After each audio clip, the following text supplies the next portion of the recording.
Mohon review mice dan kita mice dulu ya.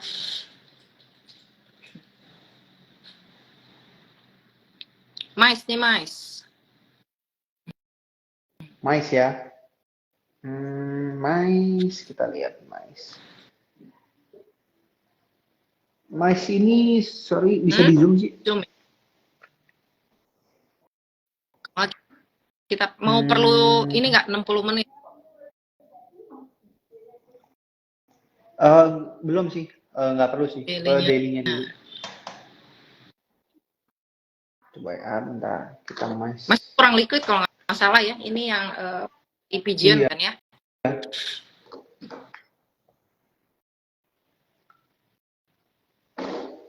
Nggak kelihatan sih soalnya dari sini ininya. Nggak terlalu kelihatan. Oke, dia supportnya itu udah di support, cuman masih downtrend sih dari sini. Ya. Sorry. Oke, ini udah keluar. Masih down, bisa iya masih support di 492. Support ini kali ya. Di 600. Cuman ini kurang ini ya, kurang liquid ya. Nggak di perdagangan nggak banyak di trade juga, jadi ini bisa banyak pause-nya, breakout-nya. Nah ini kalau kayak gini manfaatin fundamental sih. Maksudnya kita mesti lihat fundamentalnya gimana sih. Cuman kalau secara teknikal sih karena agak susah terbaca ya, karena volumenya dikit banget ini. Gitu. Jadi kalau saham nggak liquid, kadang-kadang TA-nya lebih susah gitu ya, Chris ya? Lebih susah karena nggak kadang polanya di false back up, udah langsung kena ekor gitu, kayak gitu-gitu. Itu sering terjadi tuh. Oke, terus Saratoga. Saratoga bagus. Bisa rebound-nya. Baru balik arah kali ya. Iya, baru balik arah. Bisa manfaatkan technical rebound nih, tapi technical rebound bukan rebound yang permanen gitu, bukan bullish lah ibaratnya. Itu masih bearish, cuman ada technical rebound seperti itu. Kemarin break dari bullish haraminya kalau nggak salah ya. Kayak gitu. Oke, terus sekarang 50 bisa ke Rp1. Gimana nasib investor retail? Karena nggak disesuaikan modalnya seperti halnya stock split.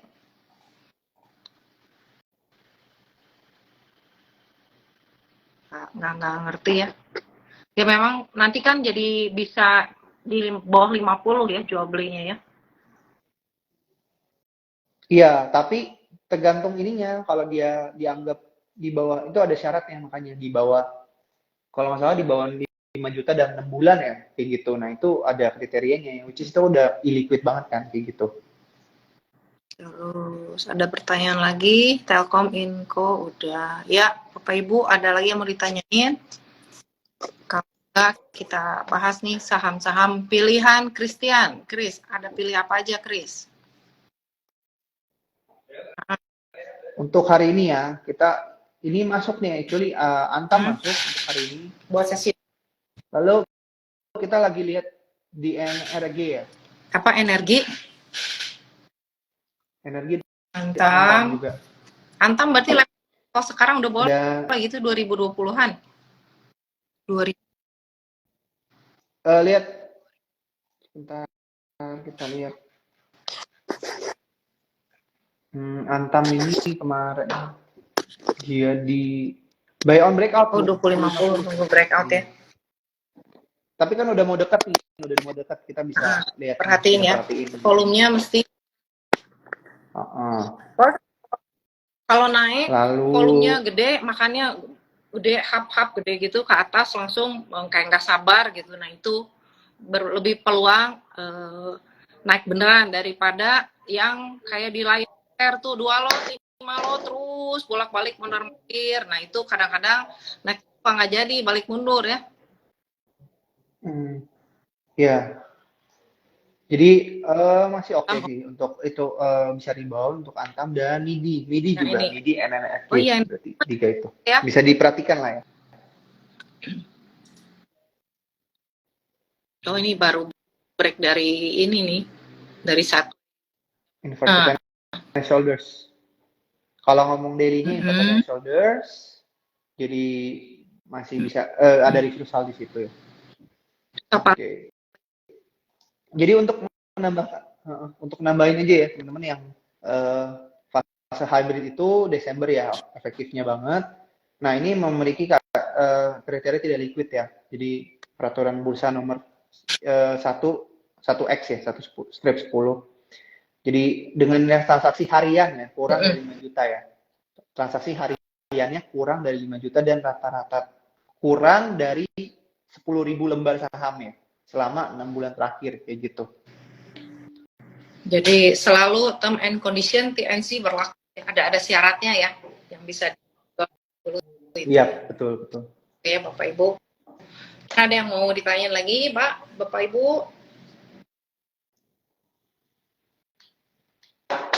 Semoga menjawab ya Pak Antoni ya. Kayak gitu. Jadi tertentu gitu Pak. Nggak semua langsung yang 50 di kayak gitu tuh nggak kayak gitu. Ada kondisinya. Oke, ada yang mau tanya lagi? Kalau nggak saya mau nanya. Iya. Chris, gimana kalau lihat ini nih? Kalau saya ada beberapa yang saya lagi liatin nih. Yang saya suka ya. BTPS. Iya. BTPS. Oke, kita lihat BTPS.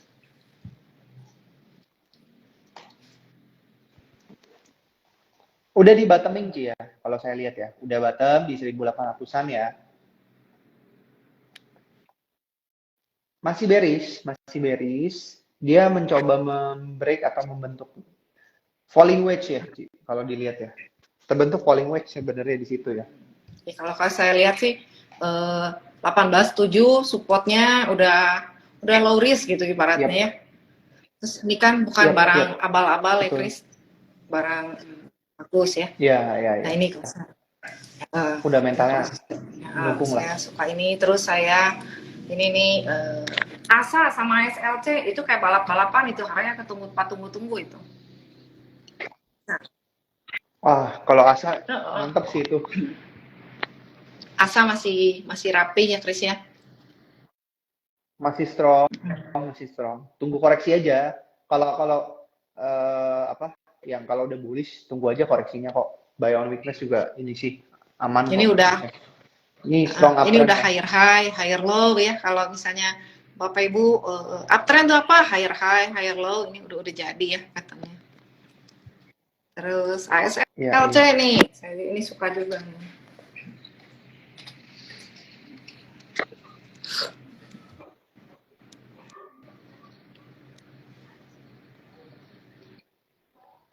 Ya, bisa ke 120 ini. Bisa sih, Ci. Ini ya targetnya ya. Iya. Cuman masih sideways ya, gedenya. Cuman oke lah, udah. Karena ini kalau jalan suka bareng sama ASA ini. Itu menarik sih, Ci. Kalau jalannya suka bareng sama ASA. Iya, temennya ya. Temen. Saudaraan. Sama ini Dharma. Ini bertiga nih. Betul. Nempel. Ini all time high Dharma. Berapa lama tuh dari Oke, terus tadi yang di teknologi coba kita lihat ya. Arto nih. Arto gimana ini masih oke nggak gitu? Ini kalau lihat dari sejarah dia pernah sampai paling tinggi 19.000 ya, harga sekarang cukup menarik ya. Tapi sebetulnya benar nggak sih menarik, masih bisa ada peluang nggak sih kalau lihat kayak gini, Chris? Itu kalau dilihat sih inverted head and shoulders ya, Ci. Kalau ada ditarik biar agak nggak gepeng gitu. Karena dia jauh banget kan. Karena dia aritmatik ya. Kalau chartnya bisa di scalable ke logaritmik itu bisa lebih tebel tuh ya candlesticknya, karena dia scale-nya scale angka kan, bukan scale kita pakai jam.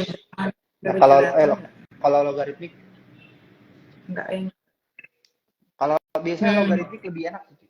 Kalau untuk yang jauh gitu ya. Karena 1 ke 2 misalnya, 2 ke 3 kan udah sepertiga kan. Tapi kalau dia pakai logaritmik tuh dia 1, 2, 4 itu scale-nya sama gitu. Ini masih oke lah ini berarti Arto ya kayaknya ya. Masih oke. Inverted head and shoulders Itu kemarin cuma tutup gap sih, jadi aman lah. Terus yang ramai tuh BBHI, cuma BBHI lebih nggak liquid ya, kan biasa ini sekarang. Iya. Udah terlalu naik sih, jangan dulu deh mendingan BBHI Oh, ya. kita Naiknya udah terlalu kemarin jauh juga. sempat lihat ini kan ya, yang naik terus gitu kan, IMAS ya, Chris ya. Coba kita lihat endingnya gimana ini, yang sebulan naik terus tuh. Nih Bapak Ibu, kalau beli yang udah ketinggian, takutnya ya, kan kita ragu belinya nanti di sini pas kena ini gitu ya. Tapi kalau belinya pas bener gitu, naiknya segini bener ke bawah sini. Tapi kalau beli di sini kan kita kena ginian kan lumayan ya. Ini kalau yang terlalu banyak kadang-kadang begini. Terus apalagi kemarin yang rame-rame. Kalau batu bara ini kayaknya udah mulai pada naik ini, Chris. Kamu ada apa? Baru PTBA sih. Yang kamu perhatiin apa? Baru PTBA. PTBA. Oke. Menarik. Iya. Ini PTBA kayak bikin bahu kanan ya? Ada reversal di situ. Iya. Ini ya, ini bahu kiri, kepala, bahu kanan ya. Oke, kalau saya Indi gimana coba?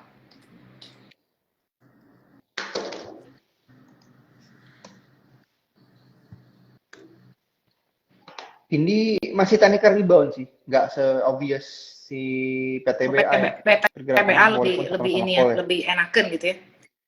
Okay. Iya. Kalau Indi itu ke 2100. Ini gap sih, enggak. Cuman technical rebound ya. Bisa tutup gap 2100 2200 itu bisa ditutup sih.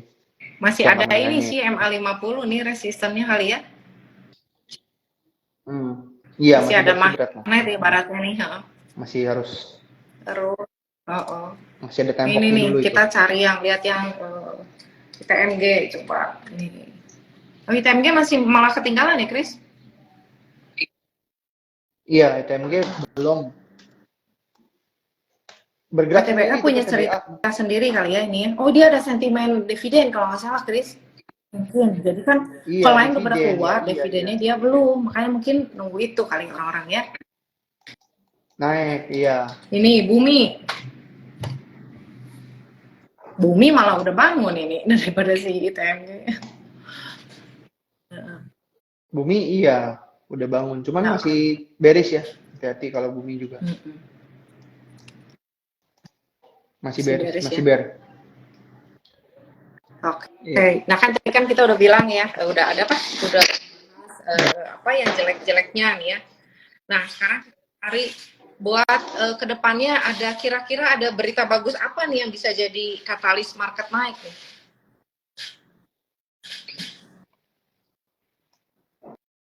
Paling kalau kita lihat ya yang sekarang tahun ini jadi sebenarnya netral sih. Jadi harus benar-benar ada berita yang positif banget supaya dia bisa flip the narration ya. Ibaratnya dari negatif ke positif ya. Paling kalau yang berita yang paling signifikan sih ini suku bunga sih tetap sih. Karena itu paling influence. Jadi mau berita bagus apapun, kalau suku bunganya nggak turun juga tetap nggak ngedorong gitu.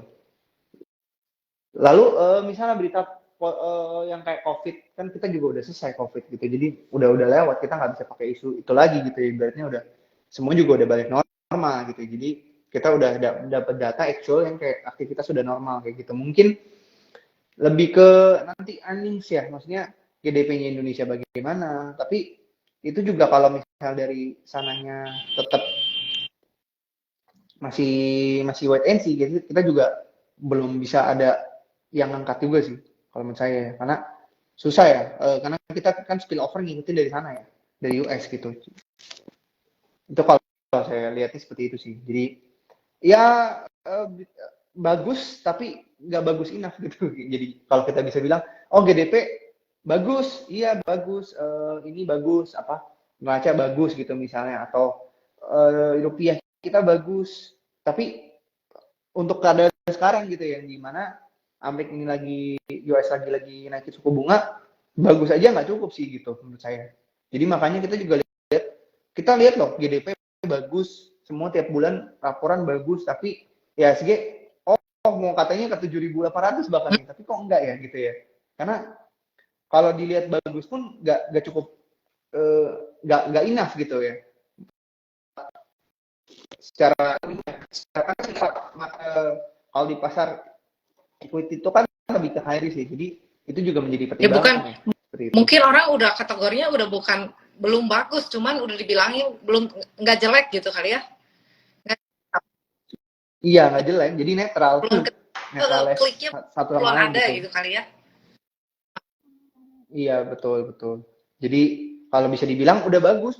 Kalau mau dibilang apa lebih bagus lagi, kita udah paling bagus kan Indonesia gitu. Cuman kalau ngomong globalnya, jadi nge-neutralize kita nih gitu loh. Nggak sejalan. Jadi kalau ibaratnya beda lagi ceritanya gini, misalnya di luar jelek, kita jelek. Nah, itu mungkin negatif. Oh, katalis bagus apa yang bisa bikin bagus? Oke, kalau di Indonesia-nya bagus, mungkin bisa rebound, bisa pulih. Nah, itu kan beda ya. Ibaratnya di luar negatif, kita udah positif nih. Jadi, kalau untuk bisa market naik, di luar juga harus lebih positif gitu. Atau misalnya di luar positif, jadi keangkat lah, kita ketahan jadinya. Intinya masih cari apa yang lebih bagus dibanding orang gitu ya.